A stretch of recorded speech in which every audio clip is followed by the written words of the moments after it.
Back to news. ప్రత్యర్థులకు చుక్కలు చూపించే orange army ఇప్పుడు చేతులెత్తేసిందా? ఈ సీజనే హైదరాబాద్తో లాస్టా? వచ్చే సీజన్కు హైదరాబాద్ నుంచి ఎస్ఆర్హెచ్ బరిలోకి డౌటేనా? హెచ్సీఏ అధ్యక్షుడు అనుసరిస్తున్న వైఖరే అందుకు కారణమా? ఆరెంజ్ ఆర్మీ చూపు అటువైపేనా? ఇంతకీ ఎస్ఆర్హెచ్లో ఏం జరుగుతోంది? సీఎం రేవంత్ జోక్యంతో హెచ్సీఏ వివాదం సద్దుమణిగినట్లేనా? ఇలా ఎన్నో ప్రశ్నలకు సమాధానాలు కరువయ్యాయి. ప్రపంచ క్రికెట్లో తనకంటూ ఒక స్థానాన్ని నిలుపుకుంది ఐపీఎల్. 17 ఏళ్లుగా తన ప్రస్థానాన్ని కొనసాగిస్తోంది. 2008లో డెక్కన్ చార్జర్స్గా బరిలోకి దిగిన ఆ తర్వాత ఆర్థిక సమస్యల కారణంగా ఆ ఫ్రాన్సిస్ చేతులెత్తేసిన తర్వాత 2012 నుంచి ఐపీఎల్లో సన్ రైజర్స్ హైదరాబాద్ పేరిట అభిమానులను అలరిస్తోంది. 2016లో తొలిసారి సన్ రైజర్స్ హైదరాబాద్ ఐపీఎల్ టైటిల్ని గెలుచుకుంది. అయితే తాజాగా సన్ రైజర్స్ హైదరాబాద్ ప్రతినిధి శ్రీనాథ్ మెయిల్ ప్రకంపనను సృష్టిస్తోంది. తమిళనాడుకు చెందిన సన్ నెట్వర్క్ యాజమాన్యంలోని సన్ రైజర్స్ ఫ్రాంచైజీ ఐపీఎల్లో అడుగుపెట్టినప్పటి నుంచి హైదరాబాద్ను తమ హోమ్ గ్రౌండ్గా ఎంచుకొని ఉప్పల్ స్టేడియంలో మ్యాచ్లాడుతోంది. ఐపీఎల్ ఆడే సమయంలో ఉప్పల్ స్టేడియాన్ని రెంట్కు తీసుకుంటోంది. ఇందుకోసం ప్రతి మ్యాచ్కు హెచ్సీఏకు కోటి చెల్లిస్తోంది. మ్యాచ్ టికెట్ల విక్రయాలను కూడా సన్ రైజర్స్ ఫ్రాంచైజీనే చూసుకుంటోంది. స్టేడియం కెపాసిటీ మొత్తం 39,000. ఇందులో 10% అంటే 3,900 టికెట్స్ను కాంప్లిమెంటరీ పాస్ల రూపంలో ఎస్ఆర్హెచ్ హెచ్సీఏకు ఫ్రీగా అందిస్తోంది. ఫ్రీ టికెట్ల విషయంలో హెచ్సీఏ తీరు పట్ల సన్ రైజర్స్ తీవ్ర అసహనాన్ని వ్యక్తం చేస్తోంది. గత 2 సీజన్స్గా ఇబ్బంది పడుతోన్న విషయాన్ని వెలుగులోకి తీసుకొచ్చారు. ముఖ్యంగా హెచ్సీఏ అధ్యక్షుడిగా ఉన్న జగన్మోహన్ 2023 అక్టోబర్లో బాధ్యతలు స్వీకరించిన తర్వాత తమ పరిస్థితి మరింత దారుణంగా తయారైందని ఆరెంజ్ ఆర్మీ చెబుతోంది. ఇక ఈ ఐపీఎల్ సీజన్లో హెచ్సీఏ ఆగడాలు మరింత పెరిగిపోయాయని అసహనాన్ని వ్యక్తం చేసింది. మార్చి 27న లక్నో సూపర్ జైంట్స్తో జరిగిన మ్యాచ్లో కూడా హెచ్సీఏ ప్రీ పాస్ల విషయంలో గొడవ చేసిందని ఆరోపిస్తున్నారు. స్వయంగా ముఖ్యమంత్రి కల్పించుకొని ఈ వ్యవహారంపై విజిలెన్స్ను విచారణ జరపాలని ఆదేశించారు అంటే పరిస్థితి అర్థం చేసుకోవచ్చు. ఫ్రీ టికెట్ల విషయంలో హెచ్సీఏ నుంచి బెదిరింపులు వస్తుండటంతో తీవ్ర ఆందోళన చెందినట్లు హెచ్సీఏ కోశాధికారికి సన్ రైజర్స్ హైదరాబాద్ ప్రతినిధి శ్రీనాథ్ రాసిన లేఖ వెలుగులోకొచ్చింది. 750 రూపాయల ధర టికెట్ల నుంచి 2,000 విలువ చేసే కార్పొరేట్ బాక్స్ పాసులు కూడా ఉన్నాయి. ఈ కార్పొరేట్ బాక్స్ పాసుల విషయంలో సన్ రైజర్స్ కు హెచ్సీఏకు మధ్య విభేదాలు వచ్చాయి. ఉప్పల్ స్టేడియంలోని సౌత్ స్టాండ్ ఫస్ట్ ఫ్లోర్లోని F12A బాక్స్లో గత 10 ఏళ్ల నుంచి హెచ్సీఏకు 50 టికెట్స్ కేటాయిస్తోంది. అయితే ఈ సీజన్లో మాత్రం ఆ బాక్స్ కెపాసిటీ 30 టికెట్లు మాత్రమే. దీంతో అదనంగా మరో 20 టికెట్లు ఇవ్వాలని ఎస్ఆర్హెచ్ను హెచ్సీఏ అడగ్గా దీనికి ఎస్ఆర్హెచ్ నిరాకరించినట్లు సమాచారం. లక్నోతో జరిగిన మ్యాచ్లో F3 బాక్స్కు తాళాలు వేశారు. గత 2 ఏళ్లుగా ఇలాంటి సమస్యలు కొనసాగుతున్నాయని, ఇక సహించలేమని ఎస్ఆర్హెచ్ కుండబద్దలు కొట్టింది. ఇప్పటికే హెచ్సీఏ చైర్మన్పై అనేక ఆరోపణలున్నాయి. గతంలో హెచ్సీఏ అధ్యక్షుడిగా అజారుద్దీన్ ఉన్నటువంటి టైంలో కేటగిరీలకు ఇచ్చేటువంటి పాసులు కూడా జగన్మోహన్ వచ్చాక బ్లాక్లోకి తరలి వెళ్తున్నాయని విమర్శిస్తున్నారు. జగన్ చుట్టూ ఉన్న కోటరీ కూడా ఈ టికెట్ల విషయంలో వ్యవహరిస్తున్నట్లుగా తెలుస్తోంది. మరోవైపు ఎస్ఆర్హెచ్ వచ్చే సీజన్పై దృష్టి సారించినట్టు తెలుస్తోంది. వచ్చే సీజన్లో హైదరాబాద్ నుంచి కాకుండా వైజాగ్ హోమ్ గ్రౌండ్గా అటు షిఫ్ట్ అవ్వాలని భావిస్తున్నట్లు తెలుస్తోంది. సన్ రైజర్స్ హైదరాబాద్ ప్లేస్లో సన్ రైజర్స్ వైజాగ్ పెట్టాలని ఒక ఆలోచనలోకి వచ్చినట్లు తెలుస్తోంది. ఈ సీజన్ ముగిశాక బీసీసీఐ కూడా సమాచారం ఇచ్చి షిఫ్ట్ అయ్యే అవకాశాలు కనిపిస్తున్నాయి. హెచ్సీఐకి ఇచ్చేటువంటి పాసులే కాకుండా మళ్లీ అదనంగా ఇవ్వాల్సి వస్తోందని సన్ రైజర్స్ టాక్. అయితే హెచ్సీఏ మాత్రం మేము టచ్లో ఉన్నాం, ఈ వ్యవహారంలో ఎలాంటి డౌట్ అవసరం లేదు అని మేకపోతు గాంభీర్యాన్ని ప్రదర్శిస్తోంది.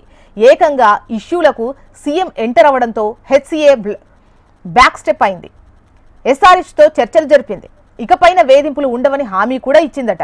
ఇంకేముంది, ప్రస్తుతానికి ఈ వివాదం చల్లబడింది. కానీ రాబోయే రోజుల్లో మాత్రం ఖచ్చితంగా హెచ్సీఏకి ఎస్ఆర్హెచ్కు చెక్ పెట్టబోతుంది అనే గుసగుసలైతే వినిపిస్తున్నాయి. మరి చూద్దాం ఏం జరగబోతుంది అని.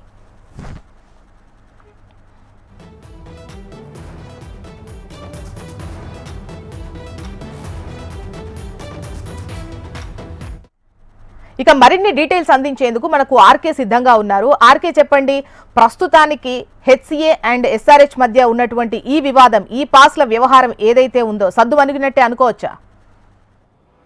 చూసిన ప్రస్తుతానికైతే ఎస్ఆర్హెచ్, హెచ్సిఏ ఈ రెండింటి మధ్య మాత్రం సమస్య తాత్కాలికంగా సద్దుమణిగిందని చెప్పాల్సి ఉంటుంది. ఎందుకంటే ఒక్కసారిగా కూడా హెచ్సిఏ కూడా ఇంత ఇంపాక్ట్ ఉంటుందని ఊహించలేదు. ఎందుకంటే సీఎం స్వయంగా ఈ వ్యవహారంలో జోక్యం చేసుకుని విజిలెన్స్ కమిషన్ ఏదైతే విజిలెన్స్ లోపలికి వెళ్ళి విచారణ చేయాలంటూ కూడా ఆదేశించడంతో ఒకసారిగా కూడా హెచ్సిఏ అధ్యక్షుడిగా ఉన్న జగన్మోహన్ రావు కొంత అలర్ట్ అయితే అవ్వడం జరిగింది. దీనికి సంబంధించి నిన్న సెక్రటరీ ఎవరైతే హెచ్సిఏకి సంబంధించిన సెక్రటరీ అలాగే ఎస్ఆర్హెచ్కి సంబంధించిన టీమ్ మెంబర్స్ ఎవరైతే ఉన్నారో వాళ్ళందరూ కూడా భేటీ అవ్వడం జరిగింది. ఈ భేటీలో తాత్కాలికంగా అంటే ఇకపైన ఏవైతే టికెట్స్ విషయంలో ఇప్పటివరకు ఏదైతే కొంత గందరగోళ పరిస్థితులు ఉన్నాయో అలాంటి పరిస్థితులు ఉండవు అంటూ కూడా హెచ్సిఏ నుంచి ఎస్ఆర్హెచ్కి కొంత హామీ అయితే లభించింది. ఈ హామీ లభించిన తర్వాత వాళ్ళు కూడా ఓకే ఎలాంటి ఇబ్బంది లేదు అంటూ కూడా హెచ్సిఏతో తమకు ముందుకు వెళ్తామంటూ కూడా చెప్తూ రావడం జరిగింది. అయితే ఇంటర్నల్గా ఒకసారి మనం చూసుకుంటే 2013వ సంవత్సరం నుంచి కూడా ఎస్ఆర్హెచ్గా ఏదైతే ఎస్ఆర్హెచ్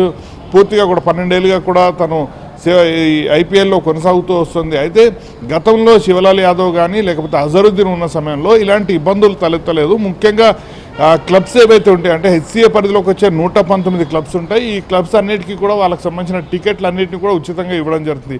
స్టేడియం కెపాసిటీలో 10% అంటే వాస్తవానికి ఉప్పల్ స్టేడియం హోమ్ గ్రౌండ్గా చేసుకోవడం జరిగింది కాబట్టి హోమ్ గ్రౌండ్కి సంబంధించి 39,000 మంది కెపాసిటీ ఉంటుంది. ఆ 39,000 కెపాసిటీలో 10% అంటే 3,900 టికెట్లు ఇవ్వాలనేది ఒక ఒప్పందం. 3,900 టికెట్లు ఇచ్చిన తర్వాత కూడా ఇంకా టికెట్లు కావాలంటూ కూడా ప్రస్తుత హెచ్సిఏ వర్గం కోరుతూ వస్తుంది. దానికి సంబంధించిన డబ్బులు కూడా చెల్లిస్తామంటూ కూడా చెప్తూ వస్తున్నారు. అయితే 3,900 టికెట్లు ఇచ్చిన తర్వాత మళ్ళీ అదనంగా టికెట్లు ఇవ్వడం తమ వల్ల కాదు అంటూ కూడా చెప్తూ వస్తున్నారు. అయితే అలా చెప్తూ వస్తున్న సందర్భంలో కొంత ఇబ్బందులకు గురి చేస్తున్నారు అనేది కూడా ఇటీవల ఒక మెయిల్ రూపంలో బయటికి రావడం జరిగింది. ఇదే అసలు పూర్తిగా కూడా కారణంగా చెప్పాల్సి వస్తుంది. గత 2 ఏళ్ళుగా అంటే 2023లో జగన్మోహన్ ఎప్పుడైతే అధ్యక్ష బాధ్యతలు స్వీకరించారో హెచ్సిఏకి అప్పటి నుంచి కూడా ఎస్ఆర్హెచ్కు కొంత ఇబ్బందులు తప్పట్లేదు. ముఖ్యంగా టికెట్ల వ్యవహారంలో ఇప్పటికే ఎస్ఆర్హెచ్కి సంబంధించిన వీఐపీలు కోటా ఏదైతే ఉంటుందో ఆ కోటాకు సంబంధించిన టికెట్లు కూడా హెచ్సిఏకే తరలించాల్సిన పరిస్థితి ఏర్పడుతుంది. దీనివల్ల తాము ఇబ్బంది ఎదురవుతుంది.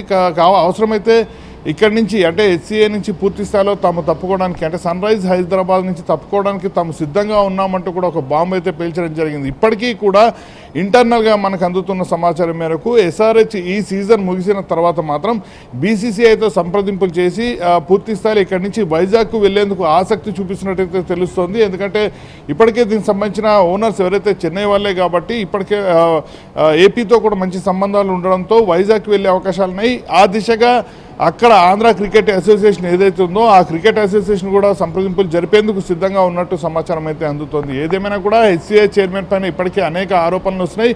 మీడియాకు సంబంధించిన పాసులు కావచ్చు, పోలీసులకు సంబంధించిన పాసులు కావచ్చు, అవన్నీ కూడా పూర్తి స్థాయిలో బ్లాక్లోకి తరలి వెళ్తున్నాయి. ఎవరికి కూడా పాసులు వచ్చే పరిస్థితులు కనిపించట్లేదు. ఈ కారణాల వల్ల కూడా హెచ్సిఏ చైర్మన్ అలాగే హెచ్సిఏ చైర్మన్ చుట్టూ ఉన్న కోటరీ ఏదైతుందో ఆ కోటరీ మొత్తం కూడా ఈ టికెట్లు వచ్చినట్టే బ్లాక్ చేస్తున్నారనే విమర్శలు ఎప్పటి నుంచో ఉన్నాయి. ఆ విమర్శలకి ఇప్పుడు ఎస్ఆర్హెచ్ మెయిల్ రూపంలో బయటికి రావడం జరిగింది. ఖచ్చితంగా రాబోయే రోజుల్లో ఎస్ఆర్హెచ్ మాత్రం ఎట్టి పరిస్థితుల్లోనూ హైదరాబాద్ నుంచి కొనసాగే అవకాశాలు చాలా తక్కువగా ఉన్నాయి. వైజాగ్కి తరలి వెళ్ళే అవకాశాలే ఎక్కువగా ఉన్నాయి. అయితే ప్రస్తుతం ఈ వ్యవహారం తాత్కాలికంగా సద్దుమణిగింది. కానీ విజిలెన్స్ అధికారులు మాత్రం 2వ రోజు కూడా అక్కడికి వెళ్ళడం జరిగింది. విచారణ అయితే కొనసాగుతుంది. కానీ హెచ్సిఏ అధ్యక్షుడు ఎవరైతే జగన్మోహన్ ఉన్నారో ఆయన మాత్రం ఇప్పటివరకు కూడా విచారణకి హాజరు కాలేదు. రాబోయే 2-3 రోజుల్లో ఆయన హాజరయ్యే అవకాశాలని హాజరైన తర్వాత పూర్తి వివరాలు అంటే ఈ మొత్తం 2 ఏళ్లలో అసలు ఎన్ని టికెట్లు తీసుకోవడం జరిగింది, ఆ టికెట్లు ఎవరెవరికి ఇచ్చారు, ఈ వివరాలన్నీ కూడా పూర్తిగా కూడా విజిలెన్స్ అధికారులు అయితే సేకరించబోతున్నారు. ఏదేమైనా కూడా తాత్కాలికంగా మాత్రం హెచ్సిఏ ఎస్ఆర్హెచ్ మధ్య వివాదం తాత్కాలికంగా సద్దుమణిగింది. Josna right RK.